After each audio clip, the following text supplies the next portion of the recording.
ओम नमो भगवते वासुदेवाय। ओम नमो भगवते वासुदेवाय। ओम नमो भगवते वासुदेवाय। ओम अज्ञानतिमिरान्धस्य ज्ञानाञ्जनशलाकया चक्षुरुन्मिलितं येन तस्मै श्रीगुरवे नमः। नमो विष्णुपादाय कृष्णप्रेष्ठाय भूतले श्रीमते भक्तिवेदान्त स्वामिनिति नामिने। नमस्ते सरस्वती देवे गौरवाणी प्रचारिणे निर्विशेष शून्यवादी पाश्चात्य देश तारिणे। जय श्री कृष्ण चैतन्य प्रभु नित्यानंद श्री अद्वैत गदाधर शिवासादि गौर भक्त वृंदा। हरे कृष्णा कृष्ण कृष्ण हरे हरे, हरे राम राम राम हरे हरे। हरे कृष्णा कृष्ण कृष्ण हरे हरे, हरे राम राम राम हरे हरे। हरे कृष्णा कृष्ण कृष्ण हरे हरे, हरे राम राम राम हरे हरे।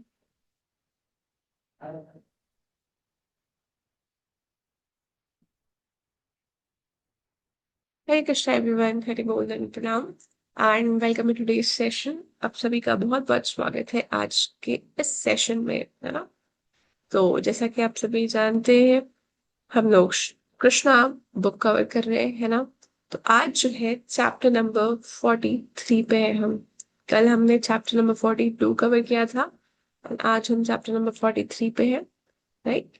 सो सिंस आप सभी को टॉपिक ऑलरेडी पता है तो मैं आपको डायरेक्टली पिक्चर शो करूंगी एंड हम पिक्चर को और डीपली एनालाइज करने की कोशिश करेंगे, है ना। So I am showing you the next slide, है ना।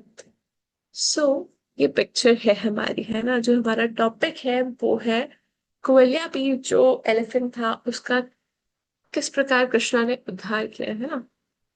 सो यस, इसका टॉपिक भी यही है। और हम लोग देखेंगे कि किस प्रकार कृष्णा ने जो एलिफेंट था उसका उद्धार किया। तो आज की जो कथा है उसका जो स्टार्ट है वो इस प्रकार से है कि जब भगवान आ, हमने लास्ट भी उसमें देखा था कि जो सेशन हमने प्रभु जी ने कवर किया था, है ना। तो उस सेशन में प्रभु जी ने बताया था यज्ञ भूमि के बारे में, इस पर कृष्णा ने सेक्रिफिशियल एरिना में एंटर करके जो बो को था उसको ब्रेक किया था, है ना। आज का जो सेशन है वो ये है कि जब वो एक्टिविटी हो चुकी थी और कृष्णा जो है, और रेगुलर डे पे जैसे होता है ना, हम सभी मॉर्निंग में नहा धो के फटाफट रेडी हो जाते हैं, तो कृष्णा भी उस दिन का कार्य जो है फटाफट नहा लिए, है ना। और जितने भी अपने काम थे वो निपटा कर जैसे वो फ्री हो गए, है ना।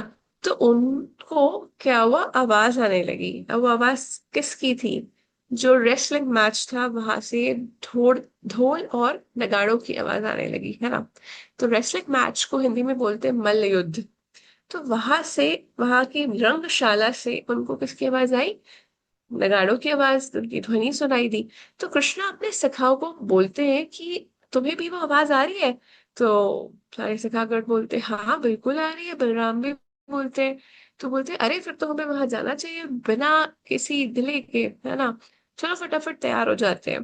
तो जैसा कि होता है ना, हमें कहीं जाना होता है, बहुत बच्चे होते हैं तो बड़ी एक्साइटमेंट होती है, अरे वाह यहाँ पे आज ये है। जैसे कुछ मीना बाजार लग गया, लाइक से होता है ना छोटे प्लेसेस में, खेलने की जगह हो गई, वहां पे बहुत सारी फन एक्टिविटीज होंगी, तो पार्टिसिपेट करने के लिए बहुत ही आनंदित एक्साइटेड रहते हैं बच्चे। तो कृष्णा जो है, हालांकि बालक रूप में जरूर है, परंतु वे क्या करते हैं, उस मल्ल प्रतियोगिता का आनंद उठाने के लिए वे फटाफट वहां जाने के लिए सभी को तैयार कर लेते हैं, खुद भी तैयार हो जाते हैं और अब वो जाते हैं। तो जब वे वहां पर जाते हैं, जैसे वो मल्लशाला मतलब जो रेसलिंग जहाँ पे हो रही होती है, वहां पे वो पहुंचते हैं, तो हम देख पा रहे हैं एक बड़ा सा गेट हमें पिक्चर में दिख रहा है ना। तो ये बड़ा सा वहां पे गेट होता है, और उस जो एलिफेंट है उसके सर के ऊपर जो है बैठा है, उसको बोलते हैं महावत। तो वो महावत है, उसका फुल कंट्रोल रहता है एलिफेंट को कंट्रोल करने के लिए, है ना। तो कृष्ण बलराम जैसे ही पहुंचते हैं अपने सखाओं के साथ, तो देखते हैं कि ये इतना बड़ा हाथी, इतना विशाल हाथी, है ना, जिसका जो नाम है वो कुवल्या पीड़ है। इतना विशाल हाथी द्वार के सामने खड़ा है, हमें जाने से रोक रहा है।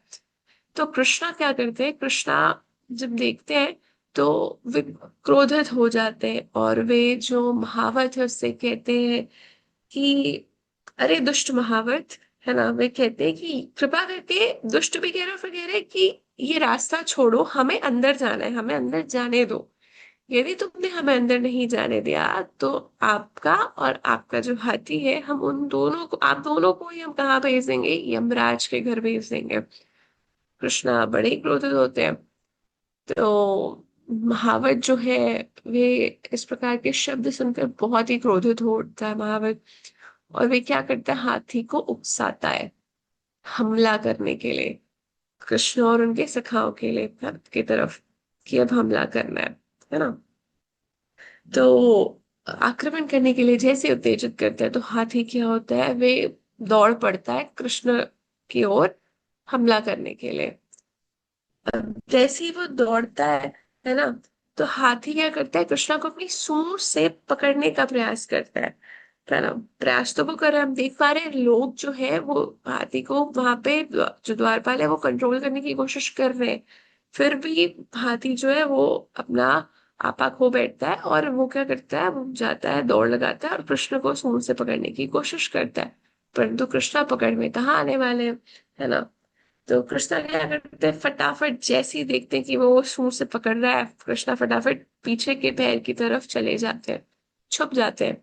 हाथी क्योंकि उसके कर्ण ही इतने बड़े हैं कि वो पीछे की दृष्टि नहीं देख सकता कि पीछे क्या हो रहा है ना, ना वो ज्यादा सर रोटेट कर सकता है, उसको सिर्फ फ्रंट का व्यू दिख रहा होता है। तो कृष्णा बहुत ही चतुरता से उसके पीछे वाले पैरों की तरफ जाके छुप जाते हैं।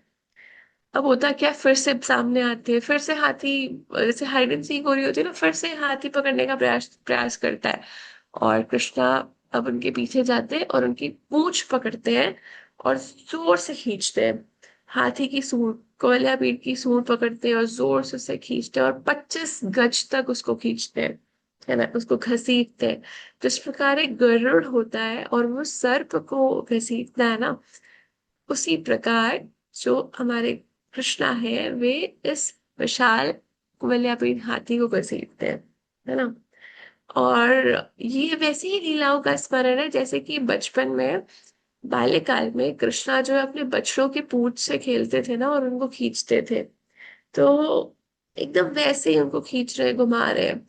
तो इस प्रकार वे घुमाते हैं। अब उसके बाद क्या होता है कि जब वो पूंछ खींच के घुमा रहे हैं और जब 25 गज की दूरी कंप्लीट कर लेते हैं, तो वे रुकते हैं। अब वे क्या करते हैं, कृष्णा हाथी के समक्ष आते हैं, हाथी के समक्ष आकर क्या करते हैं, जोर से उसे मारते हैं, है ना, एक थप्पड़ मारते हैं हाथी को। और जब हाथी को बहुत जोर से पड़ती है, तो हाथी जैसी खाता है और उसके बाद तुरंत कृष्ण वहां से पुनः गायब हो जाते हैं, है ना। क्योंकि हाथी की दृष्टि से वो ओझल हो जाते हैं, हाथी को भी लगता है कहाँ चले गए, है ना। अब कृष्णा क्या करते हैं कि कृष्णा देख रहे होते हैं कि हाथी अभी भी वो हो रहा है, मारने के लिए आते हैं, तो कृष्ण क्या करते हैं, समक्ष लेट जाते हैं, हाथी के सामने लेट जाते हैं। और जब वो लेटे हैं तो हाथी देख लेता है कि ये लेटे हुए हैं, अब तो मैं छोड़ूंगा नहीं कृष्णा को। तो अपने दंत से दोनों ही, उससे वो क्या करते हैं, धरती पे मतलब कृष्णा पे वार करने की कोशिश करते हैं कि कृष्णा को मैं छोड़ूंगा नहीं, और अपने दोनों दांत धरती में धंसा देते हैं। उनको लगता है कृष्णा वहीं लेटे हुए हैं, परंतु कृष्णा तो मन की गति से भी तेज है, वो तो तुरंत ही उठ चुके होते हैं। जैसे ही वो लेटते हैं ना, जैसे ही देखते हैं हाथी प्रहार कर रहा है, हाथी नेत्र बंद करके प्रहार कर रहा होता है, और इस बीच में कृष्णा गायब हो जाते हैं, वहां से उठ चुके होते हैं। और जैसे वो धंसता है तो अभी क्या होता है, महावत और हाथी जो कुवलया पीड़ है वो गिर, हाथी तो गिर जाता है, जो कुवलया पीड़ है वो गिर जाता है, परंतु फिर पुनः उठ खड़ा होता है ना। और जो महावत है उसे बहुत गुस्सा आता है, अत्यंत क्रोध। और हाथी को भी, तो वो हाथी को और ज्यादा उत्तेजित करते हैं कि अब की बार तो उसने ऐसा किया है कृष्णा ने, अब तो हम उसे नहीं छोड़ेंगे, है ना। तो ठीक है, कृष्णा चैलेंज एक्सेप्ट करते कि अब ये फिर से आ रहे हैं वार करने के लिए। अब वो हाथी जो है दुगनी स्पीड से आता है और एकदम, मतलब जैसे अब मार ही देगा, है ना। तो कृष्णा क्या करते हैं, जैसे ही वो आता है हाथी अपनी सूंड से पकड़ने का फिर से प्रयास करता है, मारने की कोशिश करता है। उसी समय कृष्णा जो है उसकी सूंड पकड़ते हैं, उसे घुमाते हैं और उसे गिरा देते हैं। जैसे ही वो गिरता है, महावत भी गिर जाता है ना। जो महावत जो कंट्रोल करता है एलिफेंट को, वो भी गिर जाता है। और जब दोनों गिर जाते हैं तो कृष्णा क्या करते हैं, जो हाथी है उसका दंत, उसका जो दांत है, दोनों दांत तोड़ते हैं, है ना। दांत तोड़ते हैं और उसी दांत से वे क्या करते हैं, कुवलयाबीर का उद्धार करते हैं और महावत का भी उद्धार करते हैं, दोनों का उद्धार करते हैं, है ना। तो यहाँ पे हम ये देख सकते हैं कि कृष्णा की जो एक्टिविटीज है ना, वो सुपर नेचुरल एक्टिविटीज है ना। और हमारी समझ से परे है बेसिकली। तो है तो कृष्ण की लीला, पर कृष्ण का जन्म और कर्म दोनों ही दिव्य है ना। तो उन्होंने इस हाथी का जो उद्धार किया और साथ में महावत का भी किया, है ना। अब क्या होता है, जब कुवलया पीर का वे वध कर चुके होते हैं, उद्धार कर चुके होते हैं, है ना। तो रक्त के जो छींटे, यहाँ पे कृष्णाबक में यह वर्णन है कि रक्त के छींटों से जो कृष्णा का जो वस्त्र है, जो उन्होंने वेशभूषा धारण की, वो हम देख पा रहे हैं, बहुत ही प्यारे लग रहे हैं कृष्णा। मतलब जब रक्त के छींटे आते हैं तो कृष्णा के ऊपर वो और भी ज्यादा, कृष्णा उससे और सुंदर प्रतीत होते हैं, मानो उस एलिफेंट ने अपने रक्त भगवान की बिल्कुल सेवा में अर्पित किया है ना। तो कृष्णा और भी सुंदर प्रतीत, और दंत के साथ जो दो दंत तोड़ते हैं ना, जिस दंत से वे वल्यापीड़ और महावत का उद्धार करते हैं, उसी दंत को एक को वो कंधे में कृष्णा रखते हैं और सेकंड जो दूसरा दंत होता है वो बलराम कंधे पे रखते हैं। और वो अपने सखागण के साथ कहाँ पे एंट्रेंस लेते हैं, जो वहां पे मल्ल युद्ध की रंगशाला है वहां पे वो प्रवेश लेते हैं। विशाल रंगशाला है ना। और जैसे ही वो प्रवेश लेते हैं तो क्या होता है, विभिन्न लोग, अलग अलग लोग बैठते हैं ना। हम देखते हैं मैच, रेसलिंग मैच चल रहा होता है, बहुत सारे लोग आ रहे होते हैं, जस्ट लाइक एन आईपीएल। जब आईपीएल चल रहा होता है तो बहुत सारे लोग बैठते हैं ना। एज भी नहीं, एज गैप्स भी नहीं होते, मतलब एज गैप्स डेफिनेटली होते हैं, सॉरी एज गैप्स होते हैं। कोई बुजुर्ग व्यक्ति भी देखता है, बच्चा भी देखता है ना, युवा भी देख रहा होता है, विभिन्न प्रकार के लोग होते हैं। और इसी प्रकार वहां पे बहुत सारे लोग बैठे हुए थे और सब अपने अपने विभिन्न जो रिलेशन है ना, बेसिकली कृष्णा के साथ, उस रूप में वो उनके दर्शन कर रहे थे। तो हम जो मल्ल है, जो रेसलर्स है, वो कृष्णा को वज्र के समान देख रहे थे, है ना। जो स्त्रियां हैं वे कृष्णा को किसके समान देखती हैं, बहुत ही आकर्षक पुरुष के रूप में देखती है। जो सामान्य जनता है वे उसे, जो सामान्य जनता है वैसे बहुत ही सुंदर, सबसे सुंदर व्यक्ति के रूप में देख रही होती है। जो यशोमती मैया और नंद महाराज है वो अपने, जो कृष्णा है उनको एक बालक के रूप में, सबसे प्यारे पुत्र के रूप, है ना। और जो क्षत्रिय है वे किस रूप में देखते हैं कृष्णा को, ये तो बहुत ही बलशाली योद्धा है, बलशाली राजा, योद्धा नहीं बलशाली राजा के रूप में देखते हैं, है ना। और जो हमारे कंस मामा है, कंस महाराज, किस रूप में देखते हैं कृष्णा को, स्वयं यमराज के रूप में, है ना। और जो योगी है वे परमात्मा के रूप में। तो इस प्रकार आप देख पाते हैं कि जो डिफरेंट डिफरेंट लोग हैं वे अलग अलग प्रकार से कृष्णा को देख रहे हैं, अपने अपने रस, जिस प्रकार भी उनका संबंध है उस रसों में, अपने भाव के हिसाब से वो कृष्णा को देखते हैं। तो इन जनरल लाइफ हम एग्जाम्पल इस तरीके से भी समझ सकते हैं कि जैसे किसी की शादी हो रही होती है ना, वेडिंग हो रही होती है, तो ग्रूम को सब किस टाइप से देखते हैं। जो फादर होता है वो किस हिसाब से देखेगा, वो देखेगा कि लर्नड है या नहीं है ना, अर्निंग कैपेसिटी अच्छी है या नहीं है ना। रिलेटिव्स किस एंगल से देखते हैं, रिलेटिव्स होते हैं वेडिंग्स में, वो देखते हैं कितनी प्रेस्टिजियस फैमिली है या नहीं है। लोगों की कॉमन दृष्टि इस प्रकार की होती है ना। और जो कॉमन लोग होते हैं जो शादी में आए होते हैं, जिसको किसी से कोई लेना देना नहीं होता, उनको सिर्फ अपने खानों स्वीट से लेना देना होता है, या खाने से लेना होता है, तो वे खाने के विषय में सोचते हैं, तो उनका रिलेशन उस चीज से होता है। तो उसी प्रकार जो डिफरेंट लोग थे उनका रिलेशन यहाँ पे कृष्णा से जिस भी रूप में था, वे उस रूप में कृष्णा को देख पा रहे थे, है ना। चाहे वो माता पिता हो, वे पुत्र के रूप में हो, सखागण हो अपने अच्छे मित्र के रूप में हो, क्षत्रिय अलग, सब अलग। तो अच्छा, जब सब लोग देख तो रहे होते हैं, तो कंस महाराज को ये खबर मिल चुकी होती है कि जो कृष्णा है उन्होंने क्या किया, कृष्ण और बलराम ने ग्वाल या पेड़ हाथी का वध कर दिया है। कंस के कानों में ये खबर जा चुकी होती है, और कंस जो है, अब वो ये समझ चुका होता है कि कृष्णा को हराना संभव नहीं है, वे दुर्जय है ना। और वो भयभीत हो जाता है। तो कंस यहाँ पे हम देख पा रहे हैं कि उसको भय लग रहा है ना। उसके यमराज कृष्णा से उस यमराज के तरह प्रतीत हो रहे होते हैं। तो यमराज से तो किसे डर नहीं लगेगा, क्योंकि जो जो प्रभु का स्मरण तो जरूर कर रहा है, पर प्रेम पूर्वक नहीं कर रहा है ना। स्मरण करना इज वेरी इंपॉर्टेंट, भक्ति पूर्वक, है ना, सेवा भाव से। तो अगेन वो स्मरण करना, दैट्स अ गुड थिंग, पर आप प्रभु को मारने के लिए कर रहे हो, तो वो तो कभी एक्सेप्टेबल नहीं है। तो उसको भय लग रहा है ना। और कृष्ण और बलराम जो है, जब एंट्रेंस ले रहे होते हैं, तो बहुत ही सुंदर वस्त्र उन्होंने धारण किए होते हैं, सर पर मोर मुकुट है, पगड़ी है, गले पर वरमाला है, पीतांबर वस्त्र धारण किए हुए हैं, पैरों पे पायल, बहुत सुंदर। तो जो सारे लोग होते हैं ना, ये कृष्णा को देखकर उनसे बहुत ज्यादा आकर्षित हो जाते हैं, है ना। और उन्होंने इन्होंने कृष्ण और बलराम ने सभी को इस प्रकार आकर्षित कर दिया। और जब वे इतने सुंदर भी लग रहे हैं ना, सभी लोगों को ऐसा प्रतीत हो रहा था मानो वे रंगमंच पर स्वयं अभिनय करने आए हो, इतने प्यारे लग रहे थे। और आप सोचो, जब यूजुअली वॉर होती है तो सबकी हालत बड़ी खराब हो जाती है ना, इन जनरल, किसी के कहीं कुछ लगी होती है, किसी को कहीं कुछ लगी होती है। पर कृष्णा इतने बड़े एक्सपर्ट हैं, है ना, कि खरोच तक नहीं आई, है ना। और उसके बावजूद वे इतने सुंदर लग रहे हैं, और है ही वो नाभि यौवनम च हमेशा, तो बड़े ही प्यारे लग रहे हैं।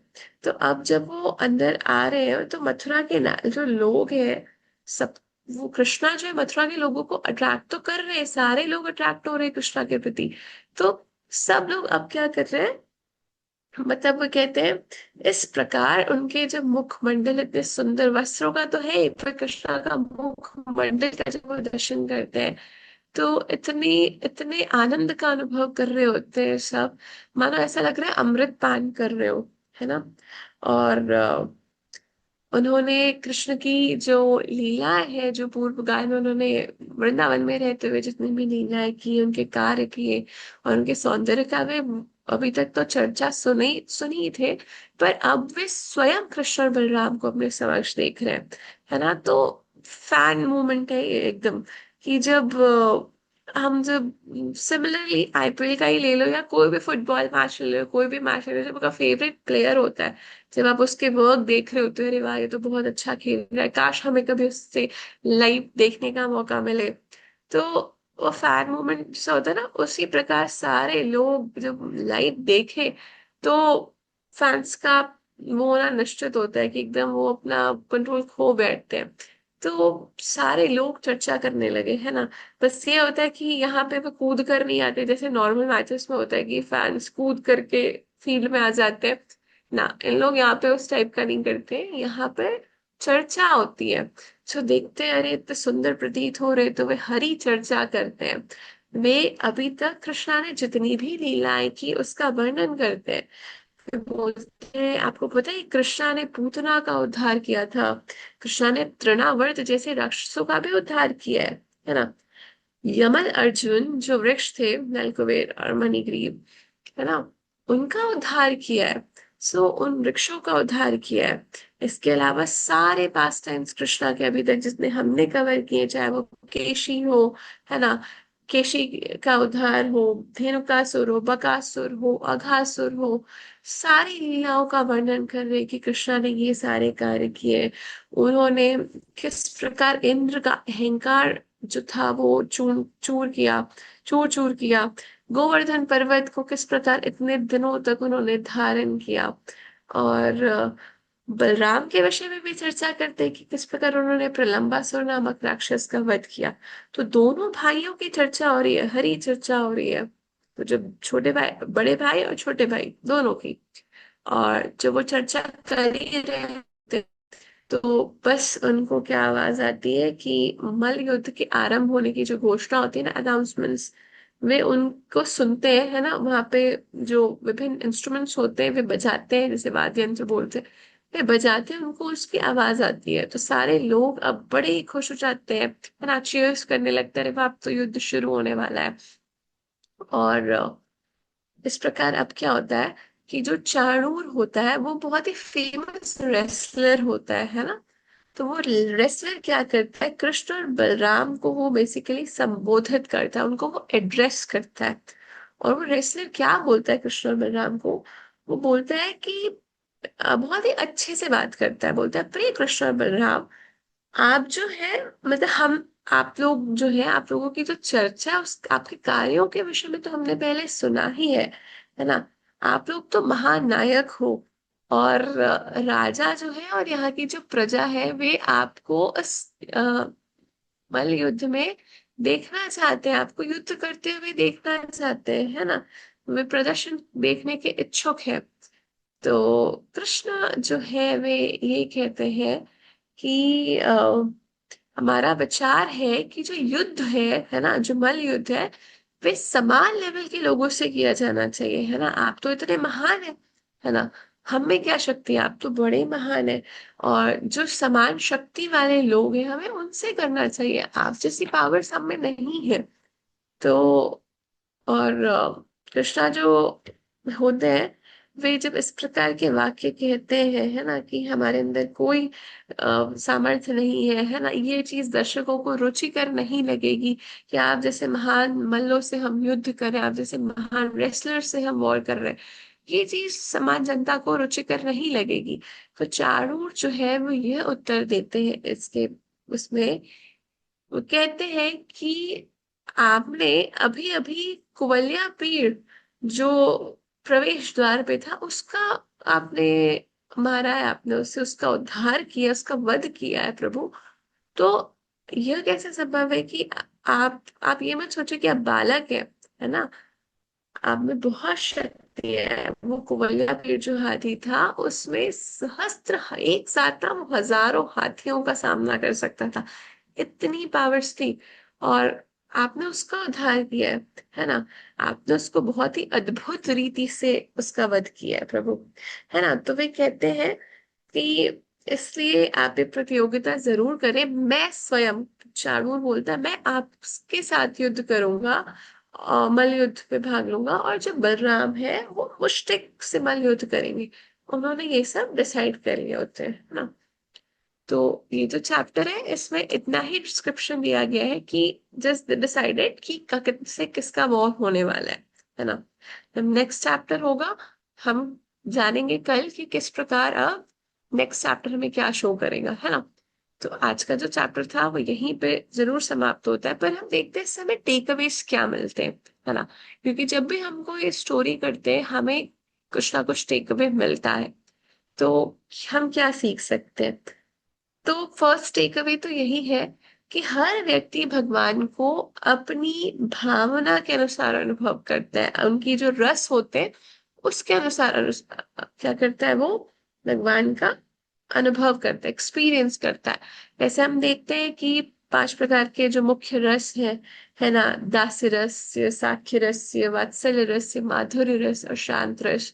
तो इसकी जैसी भावना हम उसी प्रकार से भगवान से आदान प्रदान करते हैं, है ना। कुछ पेरेंटल उसमें होते हैं, माता पिता के भाव उसमें होते हैं, सेवा करते हैं। कुछ सखा के भाव में करते हैं, कुछ दास्य भाव में करते हैं, है ना। तो सब अदर अदर अलग अलग भावों में भगवान की सेवा कर रहे होते हैं। सेकंड टेक अवे जो है वो ये है कि भगवान का जो दर्शन है और स्मरण हृदय को बहुत आनंद प्रदान करता है। तो जब हम देख रहे थे कि जब कृष्ण और बलराम जो है वो जो वहां पे एंटर करते होते, वो मल्ल युद्ध के वहां पे एरिया में, है ना, स्थल पे, तो जब वो एंटर कर रहे होते हैं तो सारे लोग जो होते हैं देखकर बड़े ही आनंदित होते हैं, उनको बहुत अच्छा लगता है ना। तो बहुत अच्छा लगता है। इस प्रकार हम ये देख सकते हैं कि कृष्णा के न केवल कथा, उनके दर्शन तो डेफिनेटली करेंगे, कथा भी करती है, हम भी हृदय में बहुत आनंद प्रदान करती है। तो हमें भी यही प्रयास करना चाहिए कि हम भगवान की लीलाओं का स्मरण करें, उनकी कथा जो है हम करेंगे तो हमें बहुत आनंद आएगा। हम देखते भी है कि जब भगवान के जो भक्त होते हैं, जब वे हरि चर्चा करते हैं, तो वे एक दूसरे में से बात करने के समय आनंद का अनुभव करते हैं। तुष्यन्ति च रमन्ति च, है ना। सो इन 10th chapter it's mentioned, yes, it's 10.9। तो थर्ड टेक अवे जो है वो ये है कि कृष्णा की जो एक्टिविटी है वो बहुत ही डिवाइन है। हमें उनकी कोई भी, वरना सामान्य जन किसी भी, हम सोच सकते हैं क्या कि आम पुरुष के लिए, कोई आम नागरिक हो, कोई आम हो, उस व्यक्ति के लिए इतने विशाल हाथी को उठाना और उसका उद्धार करना क्या संभव है? नहीं। तो कृष्णा की जो एक्टिविटीज है, जो जन्म है और जो कर्म है, वो दोनों ही दिव्य है ना, डिवाइन है। और ये लीला पर्पस से होता है ना। कृष्णा जब भी इस धरातल पर आते हैं, अवतरित होते हैं, वे उद्धार, दुष्ट, दो ही रीजन से आते हैं ना, परित्राणाय साधुनाम विनाशाय च दुष्कृताम। तो परित्राणाय साधुनाम, साधुओं का कल्याण करने के लिए और दुष्टों का विनाश करने के लिए ही वे प्रकट होते हैं। तो इस प्रकार हम देखते हैं कि जब जब अधर्म बढ़ेगा, कि वहां पे तृष्णा जरूर प्रकट होते हैं और वे अधर्म का नाश करते हैं, है ना। तो ये कुछ टेक अवेज थे। आई होप आज आप कुछ टेक अवेज अपने साथ अपने घर लेकर जाएंगे। एंड प्रेजेंटेशन के दौरान जो भी कमी हो, आप सभी वैष्णव है, उसे मेरी भूल समझ के माफ करेगा। कोई वाणी, कुछ शब्द कठोर लगे हो उसके लिए क्षमा प्रार्थी हूँ। और अगर कुछ भी इंस्पिरेशन मिली हो तो उसका जो श्रेय है वो गुरु और गौरांग को जाता है ना। So on that note will be ending today's session. वाञ्छाकल्पतरुभ्यश्च कृपा सिन्धुभ्येव च पतितानां पावनेभ्यो वैष्णवेभ्यो नमो नमः। अनंत कोटि वैष्णव वृंद की जय। जगत गुरु शिला प्रभुपाद की जय।